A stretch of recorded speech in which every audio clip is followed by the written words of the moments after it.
भक्त के अधीन भगवान कसाई की कहानी। एक कसाई था सदना। वो बहुत ईमानदार था। वो भगवान के नाम कीर्तन में मस्त रहता था।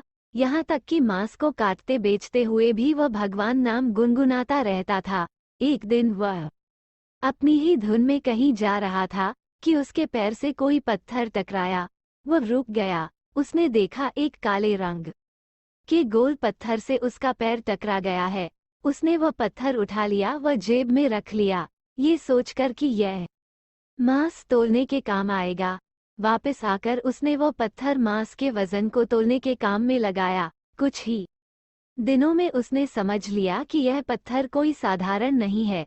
जितना वजन उसको तोलना होता, पत्थर उतने वजन का ही हो जाता है।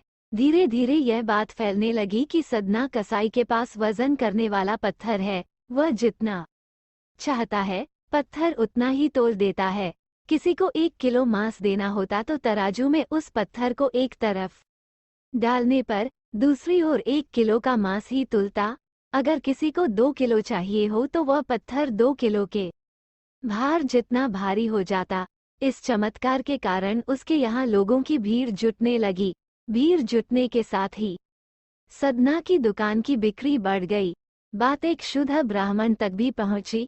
हालांकि वो ऐसी अशुद्ध जगह पर नहीं जाना चाहता थे जहां मांस कटता हो व बिकता हो, किंतु चमत्कारिक पत्थर को देखने की उत्सुकता उसे सदना की दुकान तक खींच लाई।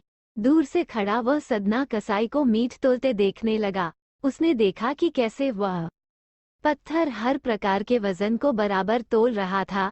ध्यान से देखने पर उसके शरीर के रोए खड़े हो गए। भीड़ के छटने के बाद ब्राह्मण सदना कसाई के पास गया। ब्राह्मण को अपनी दुकान में आया देखकर सदना कसाई प्रसन्न भी हुआ और आश्चर्यचकित भी। बड़ी नम्रता से सदना ने ब्राह्मण को बैठने के लिए स्थान दिया और पूछा कि वह उनकी क्या सेवा कर सकता है। ब्राह्मण बोला, तुम्हारे इस चमत्कारिक पत्थर को देखने के लिए ही मैं तुम्हारी दुकान पर आया हूँ, या यूं कहें कि ये चमत्कारी पत्थर ही मुझे खींचकर तुम्हारी दुकान पर ले आया है। बातों ही बातों में उन्होंने सदना कसाई को बताया कि जिसे पत्थर समझकर वो मांस तोल रहा है, वास्तव में वो शालीग्राम जी हैं, जो कि भगवान का स्वरूप होता है। शालीग्राम जी को इस तरह गले कटे मांस के बीच में रखना व उनसे मांस तोलना बहुत बड़ा पाप है। सदना बड़ी ही सरल प्रकृति का भक्त था। ब्राह्मण की बात सुनकर उसे लगा कि अनजाने में मैं तो बहुत पाप कर रहा हूँ। अनुनय विनय करके सदना ने वह शालिग्राम उन ब्राह्मण को दे दिया और कहा कि आप तो ब्राह्मण हैं, अतः आप ही इनकी सेवा परिचर्या करके इन्हें प्रसन्न करें। मेरे योग्य कुछ सेवा हो तो मुझे अवश्य बताएं। ब्राह्मण उस शालिग्राम शिला को बहुत सम्मान से घर ले आए। घर आकर उन्होंने श्री शालिग्राम को स्नान करवाया, पंचामृत से अभिषेक किया व पूजा अर्चना आरंभ कर दी।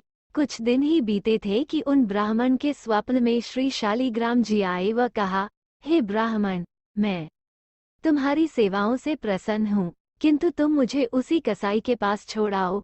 स्वप्न में ही ब्राह्मण ने कारण पूछा तो उत्तर मिला कि तुम मेरी अर्चना पूजा करते हो, मुझे अच्छा लगता है, परंतु जो भक्त मेरे नाम का गुणगान कीर्तन करते रहते हैं, उनको मैं अपने आप को भी बेच देता हूँ। सदना तुम्हारी तरह मेरा अर्चन नहीं करता है, परंतु वो हर समय मेरा नाम गुनगुनाता रहता है, जो कि मुझे अच्छा लगता है, इसलिए तो मैं उसके पास गया था। ब्राह्मण अगले दिन ही सदना कसाई के पास गया व उनको प्रणाम करके सारी बात बताई व श्री शालिग्राम जी को उन्हें सौंप दिया। ब्राह्मण की बात सुनकर सदना कसाई की आंखों में आंसू आ गए। मन ही मन उन्होंने मांस बेचने खरीदने के कार्य को तिलांजलि देने की सोची और निश्चय किया कि यदि मेरे ठाकुर को कीर्तन पसंद है तो मैं अधिक से अधिक समय नाम कीर्तन ही करूंगा। अगर कहानी अच्छी लगी हो तो इस वीडियो को लाइक जरूर कीजिएगा। अगर आप इस चैनल पर पहली बार वीडियो देख रहे हैं तो इस चैनल को सब्सक्राइब कर लीजिएगा, ताकि आपको एक और नई वीडियो प्राप्त हो सके। अगर आप पहले से सब्सक्राइब कर रखे हैं तो कमेंट बॉक्स में कमेंट करके जरूर बताइएगा कि ये कहानी आपको कैसी लगी।